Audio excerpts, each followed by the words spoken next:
Well, Colorado fans, the long wait is over. Ryan, it's been 278 days since the Colorado Buffaloes last played a football game. All those monotonous days that we have to endure between football seasons are finally over.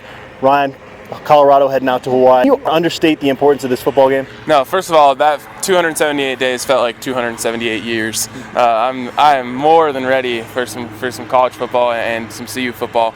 Going back to this game, you really can't understate the importance of this. All the talk in the offseason, bowl game this, bowl game that, everyone's improved, everyone's bigger, everyone's faster, everyone's stronger. That's all fine and great.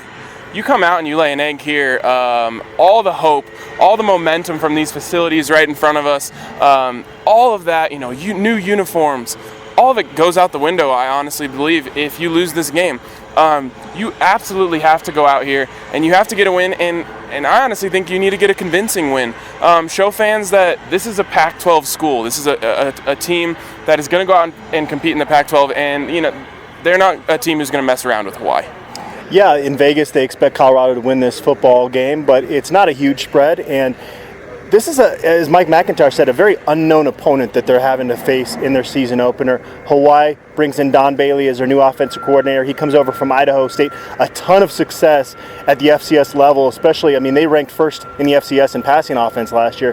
How quickly can that translate? Defensively, Tom Mason moves over from SMU. He was their interim head coach when June Jones stepped down last year. So it's very clear that Norm Chow is feeling that pressure. He's trying to save his job there by bringing in some really quality coaches.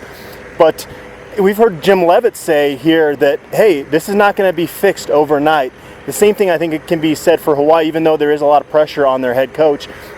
Max Wittek takes over at quarterback. Max Wittek has got a lot of arm talent. You talk to the USC guys, and they talk about how he's really got this gunslinger mentality. That in itself, though, can get you in trouble at times, and that's probably the reason that Cody Kessler ultimately won the job at USC. Ryan, when you look at this Hawaii team, is there anything that kind of stands out to you about this roster that maybe potentially causes problems or matchup issues for Colorado? Obviously Max Wittek is a guy that you have to look out for. Like you said, last year the reason CU won that game is because Hawaii's quarterback play was so poor. Yep. Hawaii's defense shut down the Buffs in the second half, and their offense could not get anything going. So you have to worry a little bit about the fact, Max Wittek can exploit, the mismatches, or not necessarily the mismatches, but, he can take advantage of defensive breakdowns if the Buffs are having trouble adjusting to this new defense right away. But from the Buffs' advantage side, Wittek is not your mobile dual threat quarterback that you oftentimes see in the Pac-12. He's a guy who's going to stand back there, and I really think guys like Jimmy Gilbert, Derek McCartney, those pass rushers are going to be able to get in the backfield and make a difference back there. Yeah, another duo to keep an eye on here from the Hawaii side is Kemp and Pedroza, their receiving duo, 6'4", 6'2". These guys combined for 117 catches last year.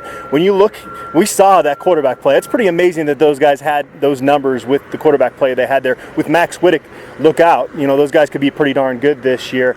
The player I want to spotlight from CU's side of things is Akella Witherspoon going into this game. He is going to be one of the guys matching up with those taller receivers.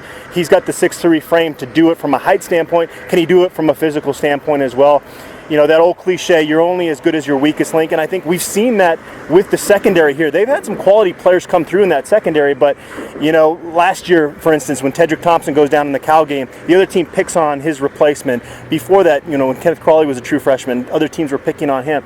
And so you don't want to see that be the case with Akella Witherspoon. I have more confidence in him. I don't think he's going to be a weak spot, but it's kind of unproven at this point. He hasn't played a ton of football here, and he was kind of out with that foot injury through a lot of camp. So for a first-year guy moving into a starting role, I know he's listed behind Cheeto Beowuzi on the depth chart, but he's going to be basically a de facto starter with Cheeto in that nickel back role most of the time. So I think that's a guy that's going to have to step up and have a good game. I think Akella Witherspoon is going to maybe give up some big plays this year, but he's going to make some. He's got really good ball skills. So where does it fall in on that ratio? Is it a lot more positive than negative? We'll find out, and I think he's going to be a key in this football game.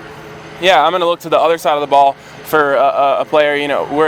It's not exactly our picks to click this year. It's a spotlight, but this is a guy I do think is going to click, and I think this is going to be a big game for Phillip Lindsay. First of all, you look at the fact that it's supposed to be raining. It's supposed to be wet out there. It's going to be a little bit of a messy game, and the Buffs might not be able to throw the ball as much as fans and maybe even the Hawaii defense expects them to. It's going to come down to a lot of running the ball, in my opinion. And I think Phillip Lindsay, this is just a game where he can kind of go out and prove that, he is a big improved running back. He's got that second place on the depth chart now, ahead of Michael Adkins, behind Christian Powell, the senior. I really think this is the game where he goes out and says, this is my year, this is my time.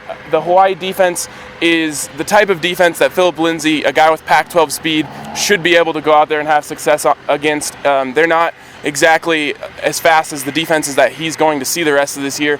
So I think Phillip Lindsay goes out there and he shows people that this is going to be a big year for him. Well, it's prediction time. We're filming this on Tuesday morning. We don't know quite what the weather situation is going to be like there in Hawaii. Obviously, it sounds like the hurricane is going to miss them, but it sounds like it might be wet conditions. I still expect this to be a high-scoring football game. I'm going to say Colorado wins this football game 42, Hawaii 30. I'm not going to go quite as high-scoring on the Buffs end, but I do think they win this game pretty comfortably, and I'm going to go with 34-17 Colorado. All right, well, we kind of touched on the importance of this football game, and Brian, I got to ask you, though, real quick before we sign off here. What's the over-under on a number of Colorado fans that call in sick to work on Friday? Oh, that is... Are we going into the thousands here? That's astronomical. I want to know, are you calling in sick on Friday? Are you going to finish your game stuff, at 4 in the morning, or are you going to wake up early and get to work? I'm taking a nap, and I'm going to pull an all-nighter. What about you? I think I'll probably head to bed and get up early and write my story on some coffee.